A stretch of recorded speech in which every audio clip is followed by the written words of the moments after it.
Hello, this is Dazzling One, and this week's discussion is on the wearing out of the saints. In Daniel 7:25, "And he shall speak great words against the Most High, and shall wear out the saints of the Most High, and think to change times and laws, and they shall be given into his hand until the time and the times and the dividing of time." Right there we see that accompanying the rise of the Antichrist will be the wearing out of the saints. And I found this interesting because, given the times we're living in, just seeing all that's going on in the world, saints being worn out is a very common theme. I get a bit skeptical when I hear people say that they're following Christ, yet they're having no type of affliction or spiritual battle. And it's not to say that you should suffer if you follow Christ.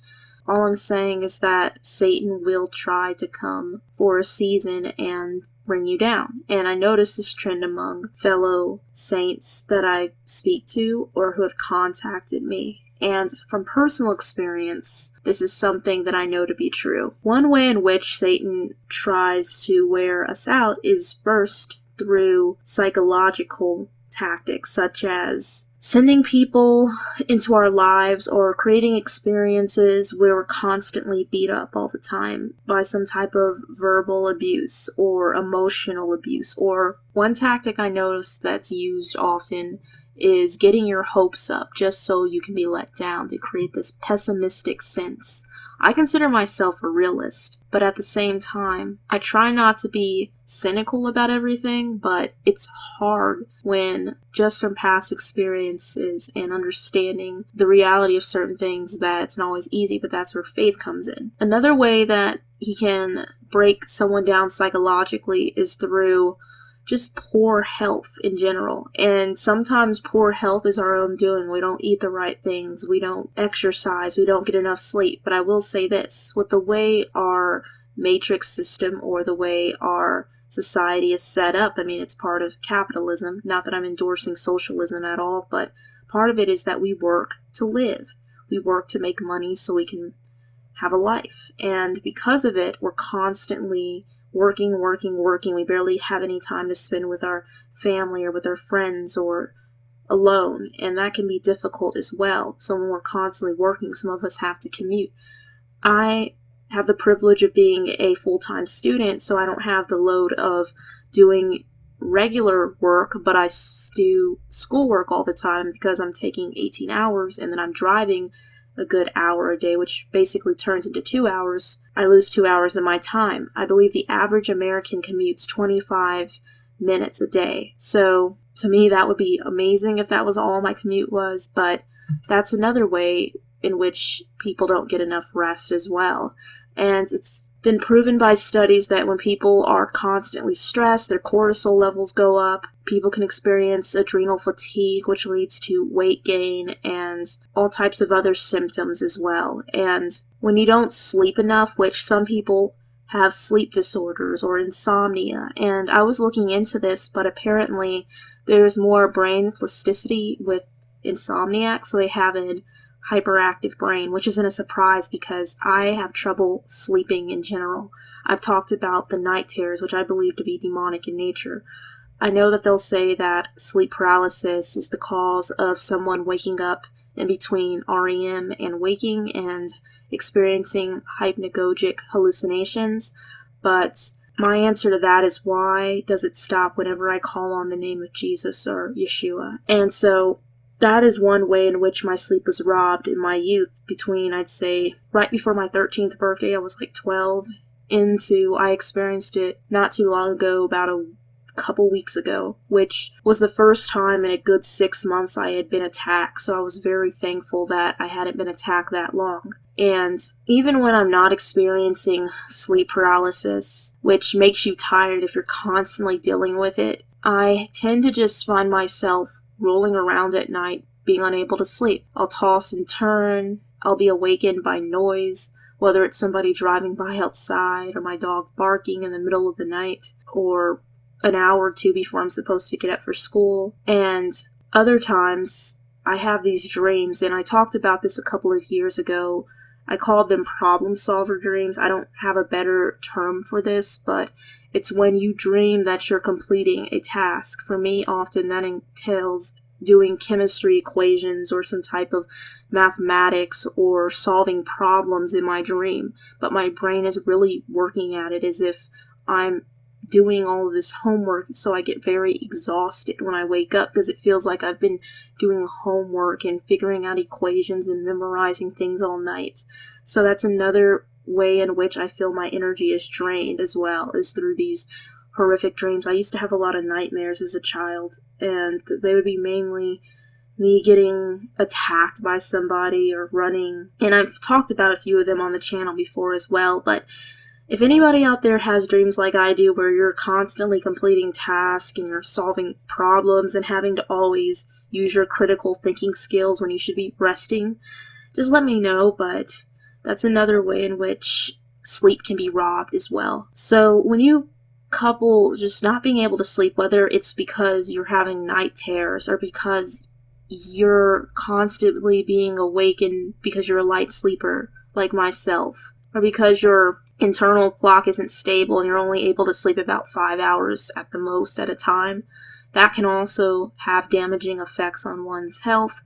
They're constantly sluggish, constantly tired, unable to focus. There's been sleep studies done about people when they lose sleep, how it leads to so many horrific symptoms. But that's one way in which he wears the saints out, is through just sleep deprivation. And when you put sleep deprivation with psychological and emotional abuse, which I want to add to that, I've brought up gang stalking before. Some of you guys have came to me and said you were victims of gang stalking, or you know someone that was.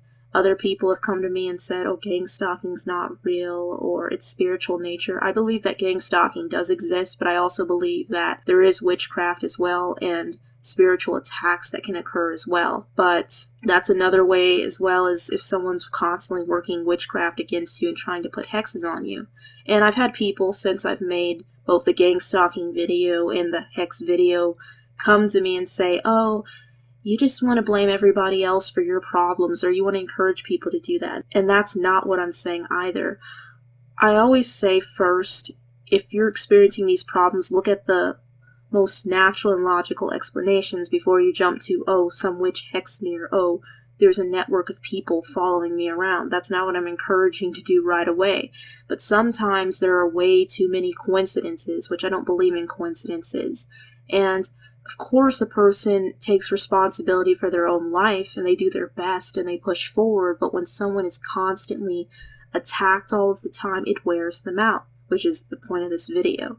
But another way in which people become worn out is through all that's just going on in the world around us. This world is just an evil place, and it says that Satan is the prince of this world. I am not a Christian dominionist, which some people, they say they're not, but they have that type of mentality that somehow there's going to be this utopian land where everybody believes in Christ, and that's not going to occur until the millennium reign. But when I see just all of the wickedness and evil of people's hearts on all sides, if you look at the way news is designed, it's designed to basically place fear in people's hearts, doom and gloom. And I'd like to say that, well, independent news sources and alternative news sources may have a different effect, but many are doing the same thing.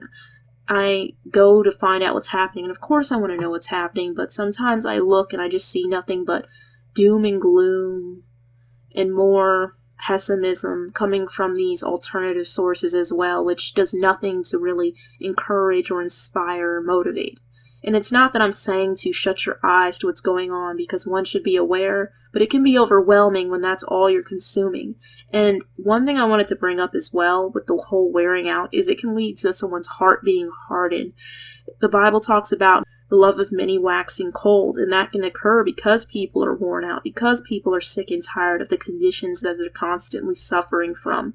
And they're really trying to pit people against each other, and it's really working. I'm seeing people full of hatred from all of this, and what's so telling about it all is you have these occultists working to open portals and to summon spirits, and you have all of these open vessels because they're filled with hatred. Hatred is a doorway, just like unforgiveness, condemnation. Everybody talks about the dabbling in the occult being one doorway, or sexual sin being a doorway, but hatred, bitterness, all of that can be a doorway. One thing I've noticed, and that leads me to what I was going to say next about mental illness. Now, mental illness is one of those topics where I'm skeptical of the Diagnostic Statistical Manual. I do believe that people do suffer from brain abnormalities, and there is a such thing as people having deficiencies in their brain from injuries or due to genetic reasons. But when it comes to things like bipolar,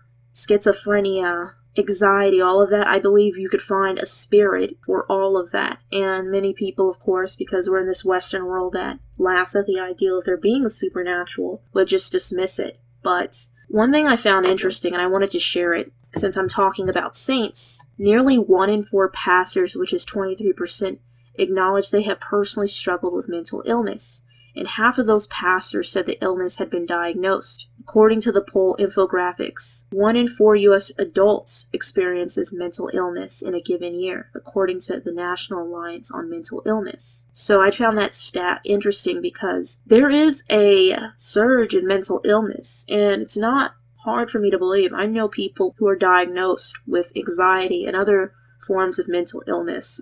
I have classes with these people, and I see how many of them are very dependent upon the pill. And my biggest criticism of it all is, okay, they're supposedly treating this, but there's no real cure. When you consider all of these conditions, people being traumatized, their health being under attack through sleep deprivation, and just constantly being stressed by all the things that we're seeing in the news and media, it's no wonder that you'd have the saints being worn out and just many unhappy people around us in general. And this is another reason why, tying this back to postmodernism, why I believe we're in a postmodern society, because before, when people were believing in the system or the institutions and there wasn't a whole lot of widespread information from independent sources, people may have kept this to themselves, but now that we understand that we're constantly being lied to, it's like, what's real anymore? What do I believe? And something interesting, I didn't point this out in the last video I did on postmodernism, but pre-modernity had to do with this ideal that God was at the center, and it was all about theocracy, which is God chooses our rulers and leaders, they all rule by God. And this was even something that was a kind of a pagan ideal as well, because you had ideals of god kings, starting with Naram Sin. But then when you had modernism, there was this ideal that, remove God, and Descartes' I think, therefore I am, and man built society, man made inventions. But now that people have realized that we've constantly been lied to, and they've lost faith in these systems and institutions, and a lot of times for very good reason, it's not that people are rushing back to faith in a god, per se, but more people are rushing to mysticism, and I do see that the affinity for the occult and for the mystical New Age is growing, so that's another aspect of it as well. But I'm sorry to ramble on about so much, but I wanted to share what that truly meant, but at the same time, don't let it get you down as well. As I always say, continue to trust in Yahweh and He will help you, and just remember, when things get too hard and you feel like you just can't do it anymore, remember Philippians 4:13, I can do all things through Christ, which strengthens me. Or Psalms 31:24, be of good courage, and He shall strengthen your heart, and ye that hope in the Lord. Or Isaiah 4:31, but they that wait upon the Lord shall renew their strength. They shall mount up with wings as eagles. They shall run and not be weary, and they shall walk and not faint. So this is speaking to those of us who feel worn out. And that's another tactic Satan uses, is wearing us out so we no longer want to talk to God, that we're upset with Him, that we're angry, and that we don't seek Him out like we used to do when we were full of strength, because it's easy to say how great He is when everything's going well, but when things feel like they're not going the way you want them to, it's not as easy. But just remember that. And so I hope that you all have a wonderful week, and I'll talk to you next time. Yahweh bless you.